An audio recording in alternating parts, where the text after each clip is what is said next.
My name is Louise Diestelhorst.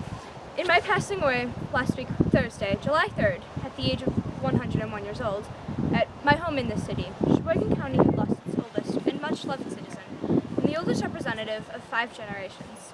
It is improbable that such a record can be duplicated in the state of Wisconsin again. My great-great-grandchild is the 4-year-old child of Mr. and Mrs. Arthur Morris of Moberly, Missouri. I would have obtained my 102nd birthday on August 18th. I was downtown 2 weeks ago Saturday, sitting in an automobile on East Mill Street. I was greatly interested in the shopping crowd, so widely different from one of the first days of when my late husband, Fred Diestelhorst, and I first arrived in the city. For the short time while I was downtown, I was greeted by many friends who congratulated me and my youthful experiences. That was the last time I was seen away from my home. I took to my bed and my health gradually failed. No disease ever manifested, but the infirmities of old age gradually overcame me. I was born in Germany on August 18th, 1817. I was 25 years old when I first married my husband, Mr. Diestelhorst. And 10 years later, we sailed for America. We lived on a farm in Manitowoc County for 16 years after our first arrival here. We moved to this city where a few years later, Mr. Diestelhorst had passed away, and I spent my life making my home with my daughters. I maintained my faculties to a remarkable degree until my illness, which was less than 2 weeks before my death. I was able to converse with anyone on many subjects, taking a keen interest in the news of the city, the country, also the state and nation. My controversial powers, until my illness, was a great source of delight to the members of my family. To my family, relatives, and friends, and it will be a hard loss to bear by all those who knew me. My sterling character and lovable ways throughout life drew many to my loss and will be mourned by many. Besides my 2 daughters with whom I lived, Mrs. Teresa Schleiting and Miss Lena Diestelhorst, I leave one other, Mrs. Johanna John of Sheboygan Falls, 6 grandchildren, 5 great-grandchildren, and 1 great-great-grandchild. The funeral services were held at my house at 2:30 on Sunday afternoon and was conducted by Reverend F.W. Weiser. My burial was made here in the Union Cemetery. Hello, nice to meet you. I am Mary Bishop. I had an illness for a few weeks and it had cast a gloom over the entire city. I died despite the efforts of many skilled physicians and the kind and assiduous attentions of friends. My death was on very many accounts perhaps the saddest affliction socially that has ever befallen our city or been our duty to chronicle. Bright, intelligent, and accomplished, I possessed a rare degree of physical, intellectual, and moral beauty, coupled with all the graces and an easy elegance of manners that render a young lady attractive and admired, endowed with a most genial and happy disposition, ever cheerful and joyous, and yet with a regard and sympathy for the misfortunes of others. It is not strange that I was esteemed, loved, respected, and endeared by my parents, brothers, relatives, and all who were fortunate enough to possess my acquaintance. Among the young people of our city, I was a general favorite and commanded their respect and bore the esteem and well wishes of all my elders. Words can only inadequately express the affection and tenderness in which I must have been held by my parents, brothers, and relatives. And in my death, the society of our city suffers an irreparable loss. The Hub Club, one of the most brilliant and talented members, my brothers, the counsel of a sister, and my grief-stricken parents, the companionship and loving tenderness of a daughter. My funeral occurred on Saturday morning at St. Paul's Episcopal Church and was largely attended. The church chancel was richly trimmed with beautiful flowers thanks to the work of admiring friends, and on either side at the head of my casket was a Latin cross and a harp of white flowers most elegantly designed by Milwaukee florists presented by the Hub Club. Concluding the services at the church, the members of the Hub Club passed out first and, forming into procession, marched in advance of my horse-drawn hearse to the entrance of the cemetery. I died on May 2nd, 1877 at 2 o'clock in the afternoon. I was about 26 years of age. My father, Hiram, was one of the earliest settlers of Plymouth. In 1845, he made one of the first clearings, paying only $1.25 per acre. In 1846, he married my mother, Amanda Baldwin. In the first years, my father personally knew every person who settled in the area. He passed away in 1909 at the age of 86. Thank you. That's correct. The home of Dr. John P. Cole in Milwaukee was made extremely sad on Thanksgiving Day when at 11 o'clock in the forenoon, the unrelenting hand of death was pressed upon me. The message came to Plymouth, and as the news reached my good friends, it brought deep sadness everywhere. I was born in Plymouth on August 16, 1883, and spent my days here until my marriage to Dr. Kohler in 1910. I was a daughter and only child to Mr. and Mrs. Peter Haas Kohler. I was a favorite all my childhood, being gifted at piano, violin, and as a vocalist. I graduated with the class of 1900. I studied under the tutorship of Miss Louise Conover, my voice having materialized beautifully both in tone and in volume. I married Dr. John P. Cole in Milwaukee on January 15, 1910.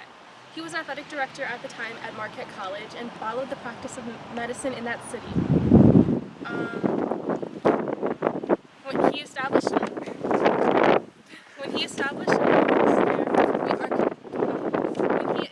an office there, our transition of life occurred there. I continued my singing by singing at church services. I recently became ill with influenza following my son having the same illness. Pneumonia set in and I suffered complicated troubles, and it combined to hasten my end. I always appeared robust and strong, so it came as a deep surprise to anyone who had not heard of my illness. I live on in my son, my husband, and my mother, who have always known that I will sing in the heavenly choir and await the coming of them. Thank you. Hello. A most fitting tribute was that paid by nature when she shed tears over my newly made grave. The dark clouds that came up from the west and overspread the sky were typical of the darkness and gloom that overshadowed many a heart when it was learned that I, Eva Bishop, was no longer of this earth. It was said that I was a pleasant, hearty person, and that those who had but seen me felt a friendly regard for me, while those who knew me best felt as though they had parted with one as dear to them as a sister.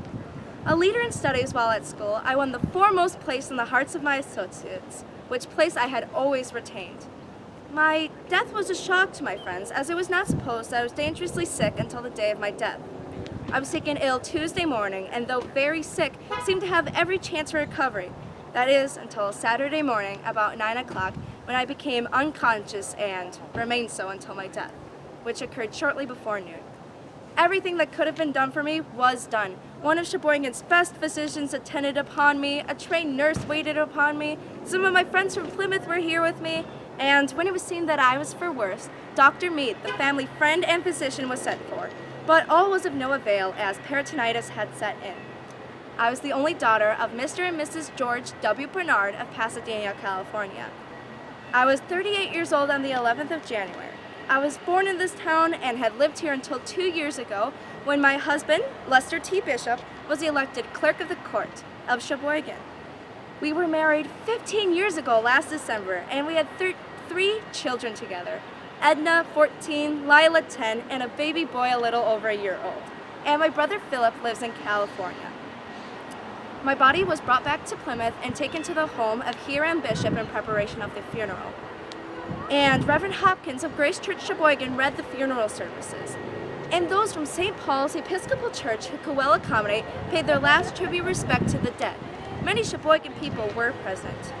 My coffin was covered with flowers, and flowers trimmed the church, and the interior of my grave was completely lined with cedar. Those who carried me to my final resting place were family friends.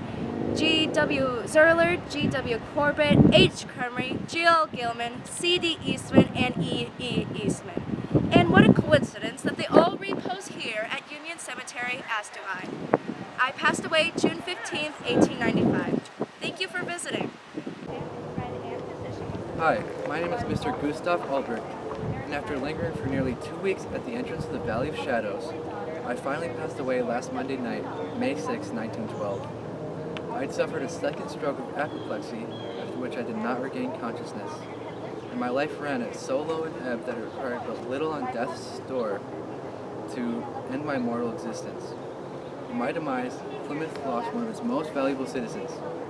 Being prompt and efficient, it was my character to do what I do with great thoroughness, and quoting what the review said of me on another occasion, it has been often remarked of him that he was never caught napping on the job. The funeral will be held tomorrow at 10 o'clock from my family residence on 4th Avenue. My remains will be laid beside my first wife, right here, in Plymouth Union Cemetery. Undertaker Wickopp will have control of the arrangements. I was born in Sheboygan on October 23, 1857. I was educated in the public schools of that city and learned the trade of founder before coming to Plymouth. where I held a position with Carl Schwartz. My marriage with Miss Anna Thurman took place in 1881, and soon thereafter we moved to Milwaukee. However, in the fall of 1882, Mrs. Albrecht and I moved back to Plymouth. She unfortunately passed away in 1898, and in 1900 I was married a second time to my second wife, Miss Frederica Trushell, who surprised me and also my 6 children. For a time I worked for the foundry of F. Thurman Company, and for the past several years I managed Schwartz's manufacturing plant along the Mull River. Besides having been a successful founder and businessman, I was entrusted by my fellow citizens with responsible offices. Among these were city clerk, an office I filled so well that the voters of Plymouth heard with great regret my determination to decline to accept it again. I had made myself thoroughly familiar with every detail of the city's business, and the councils during my incumbency relied implicitly upon myself. There was nothing regarding city affairs upon which I could not give prompt and accurate information about.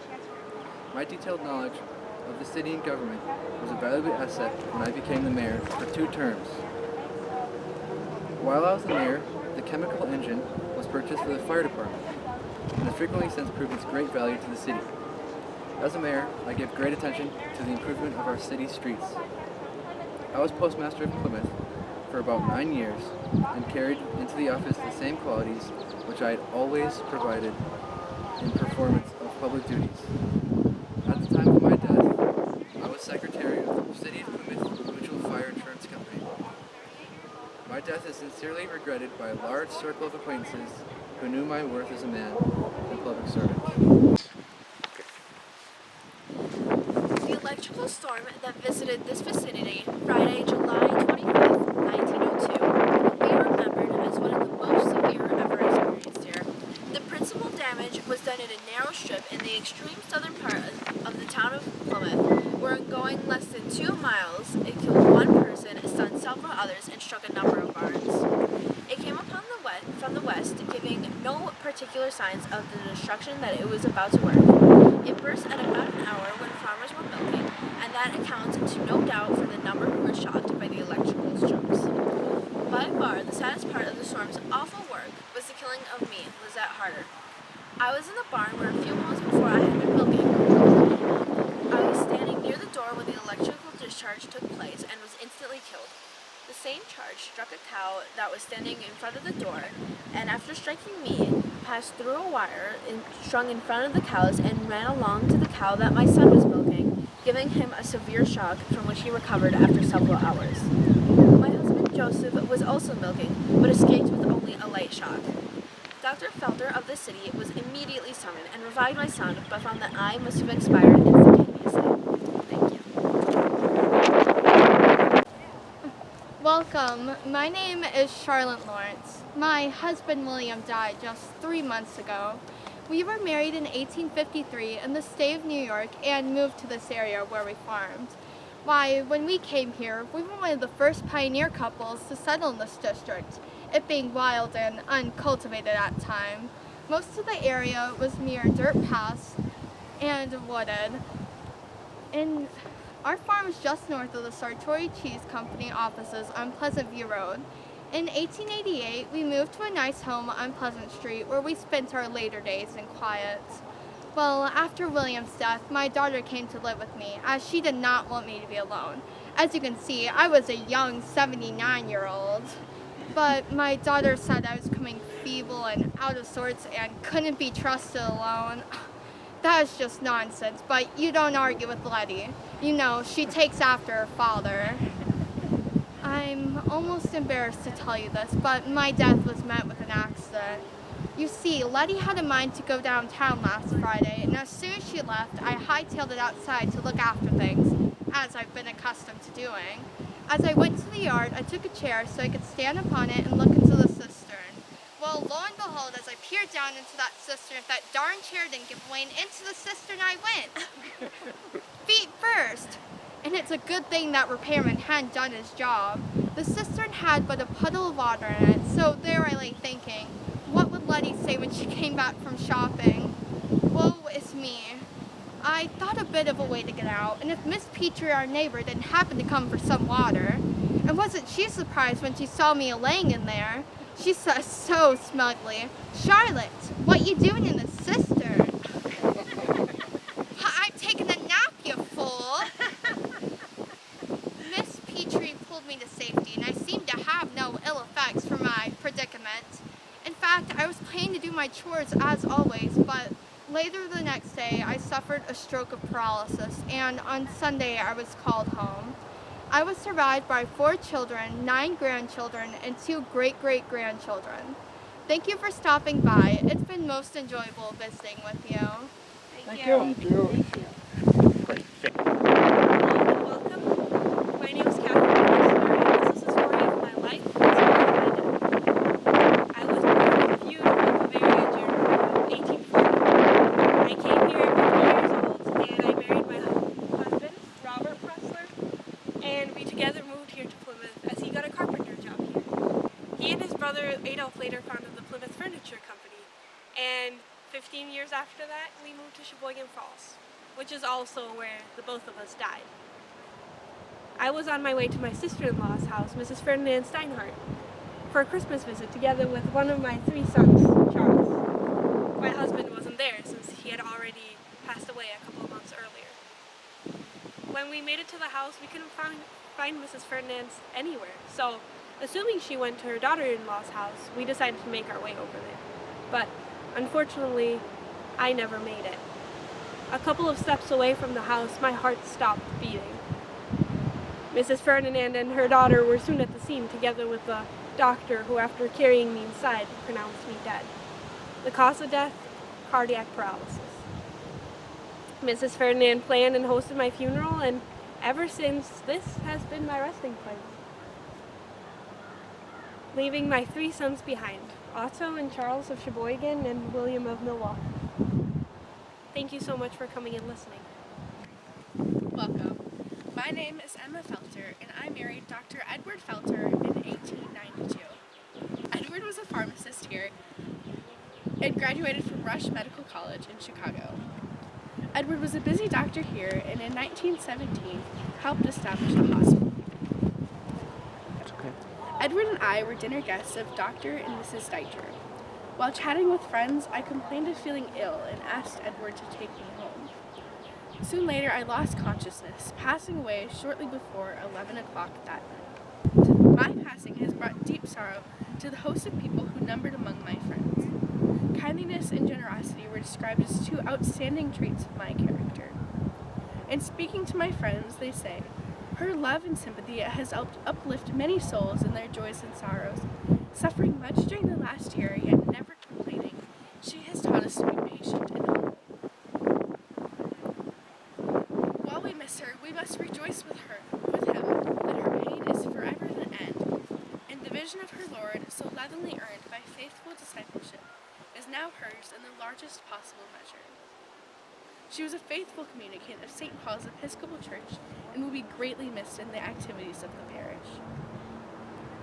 I was an active member of St. Mary's Guild in the Eastern Star and was also prominently identified with many other social and charitable organizations, and always gave generously to those who were worthy.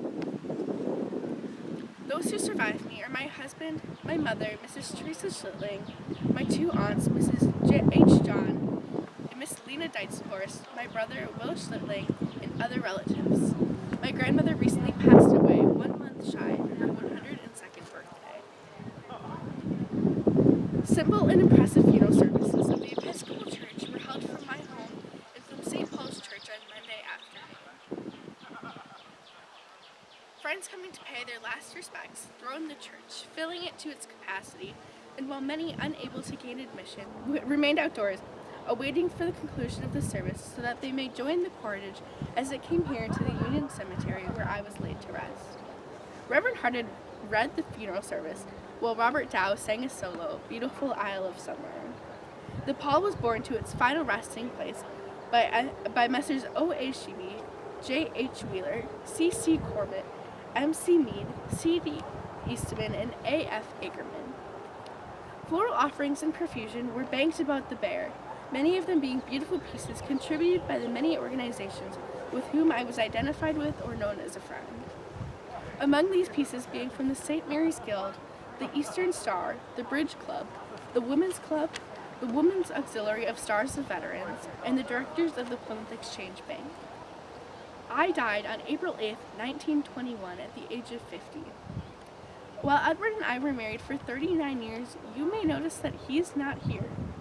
1 year after my death, Edward married a matron nurse from the Plymouth Hospital. She passed away 8 years later, with Edward living on to the age of 69. He passed away at the Plymouth Hospital, where he worked tirelessly for so many years. He and his new wife are now resting in a cemetery somewhere in Milwaukee. Thank you. Hello, my name is Miss Miriam Eastman, and I passed away on January 17th while at the home of my daughter, Miss Reuben Gardner. I was born at Sandy Creek, New York on February 16th, and I married my husband in the same state just before I turned 22. We lived in New York until 1849 when we decided to move here to Sheboygan County. Upon moving here, we discovered many hardships of early settler life. A peculiar incident that happened 2 years after my husband's passing was in 1910 after a lively basketball game. I had gone with my son and granddaughter, and upon our return home, there was a box of chocolates. Well, I declined. They both had the chocolates, but later became violently ill. I immediately called Dr. Bruns, who decided to stay with them overnight and into the morning. He then told me that there were signs of improvement, and I was so thankful for that. But I called the Sheboygan County Police and the Pinkerton detectives. They told me that the perpetrator was not found, but that the box of candies were poisoned. I just wondered who would do such a dastardly deed, but I was thankful that they were okay. 6 children were born to my husband and I, which only 4 of them survived after my death. Miss Reuben Gardner, Miss G.W. Zeller, Charles D., and Enos E. Prior to my marriage to Mr. Eastman, I was Miss Miriam Carpenter, my parents being Mr. and Mrs. Asa Carpenter, who moved to New York State from Connecticut. My husband and I lived in a brick building made from the frame of his farm.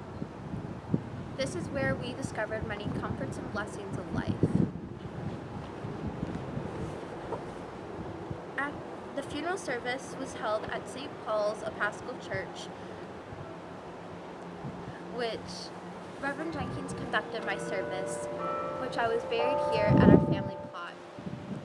The people that attended my service were family, friends, and family friends. The Eastman Farm was located on South Milwaukee Street and was sold and subdivided in the early 1900s to the street now named Eastman Street. The farm was once 300 acres and had a cheese factory with it. I'm so thankful you came and visited with me today, and I hope you learned something new. Barely snatched from my husband's side and dragged a distance of 60 feet across the railroad tracks and then crushed beneath the wheels of a passenger train was the sad fate that overtook me, Mary Beedlingmeyer, while crossing the Chicago and Northwestern Railroad tracks at the South Street crossing. My husband, Andrew, and I had left our home but a few minutes before with the intention of visiting our neighbors, Mr. and Mrs. Lieblingstein, who live across the tracks. My husband was walking about 6 feet in advance of me and crossed the tracks as the train approached. As the train proceeded, he thought I was waiting on the other side, but after the train passed, I was not there. My husband called out only to find my mangled body a short distance alongside the tracks. The train crew was not aware of the incident and continued along their way. The paper said I was met with instant death. Aghast of my husband's discovery, aid was rendered, though I had already passed to the great beyond. As to how this accident happened will never be known. Some thought I mistook the train for an interurban car, while another theory suggests that I was so close to the train that the suction caused my dress to be caught on the engine. I was native to the town of Russell, having been born in 1863 and lived to the age of 52. My husband and I were retired from the farming life and moved to the city to enjoy the fruits of our labors. Our son, Andrew Jr., continues to operate our farm. My funeral was held at the Lutheran Church, and Reverend Schmidt officiated. My husband lived another 10 years and died at the age of 67.